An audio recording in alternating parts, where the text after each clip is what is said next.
नमस्कार। आज हम बात करेंगे खलीफा ग्लिम्पसेस द ब्लड लाइन की, और इसकी कहानी शुरू होती है एक बहुत ही सीरियस वार्निंग के साथ। तो कहानी खुलती है एक सीधी सपाट धमकी के साथ। एक कैरेक्टर है आमिर और उसके लिए ये खतरे की घंटी है। धमकी क्या है? तुम्हारा आमिर खत्म हो गया है। और देखिए, ये कोई खोखली धमकी नहीं है। बात को और भी साफ कर दिया जाता है जब कहा जाता है कि अब वो इंडिया में कहीं भी पैर रखने की हिम्मत करे, हम उसे सीधा उठाकर जेल में डाल देंगे। तो सवाल ये उठता है कि भाई ये कौन सा हथियार है जो इतनी पावर देता है? इसका जवाब छिपा है एक बहुत ही पावरफुल कानून के नाम में, COFEPSOA।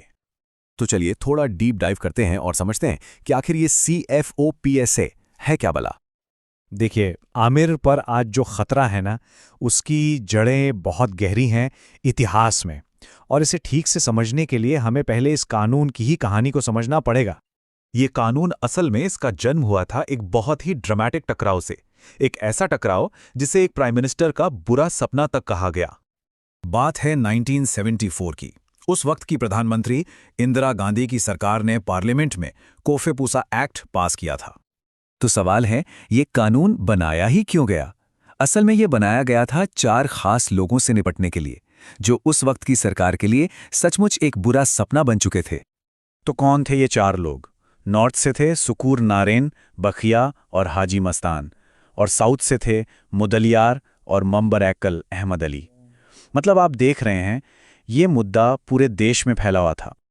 और इन चारों के इर्द गिर्द ना किस्से कहानियों की कोई कमी नहीं थी, खासकर एक नाम को लेकर जिसके बारे में कहा जाता था। तो अब आते हैं उस एक नाम पर जो इस पूरी कहानी में सबसे अलग खड़ा है, मंबरैकल अहमद अली। चलिए जरा इनकी कहानी पर फोकस करते हैं। तो आखिर ये COPFA है क्या?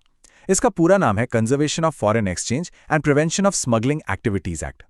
मतलब ये एक ऐसा खतरनाक कानून है जो सरकार को ये पावर देता है कि वो सिर्फ शक के आधार पर बिना किसी मुकदमे के किसी को भी उठाकर बंद कर सकती है।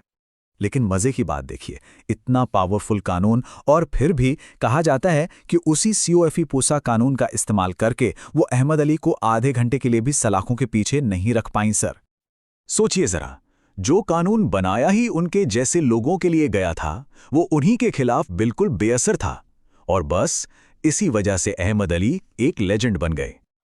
और अब यही इतिहास, यही लेजेंड आज के दौर से टकराने वाला है। तो ये पूरा इतिहास आज आमिर की कहानी से कैसे जुड़ता है? यहीं से शुरू होती है असली चुनौती, उसके खून की, उसके वंश की। क्योंकि आमिर कोई और नहीं बल्कि उसी लेजेंडरी अहमद अली का पोता है। और अब देखिए किस्मत का खेल, वही कानून जो कभी उसके दादा का बाल भी बांका नहीं कर पाया, आज उसी के पोते के पीछे पड़ा है। तो अब ये लड़ाई सिर्फ आमिर की नहीं रही, ये उसकी विरासत की लड़ाई बन गई है।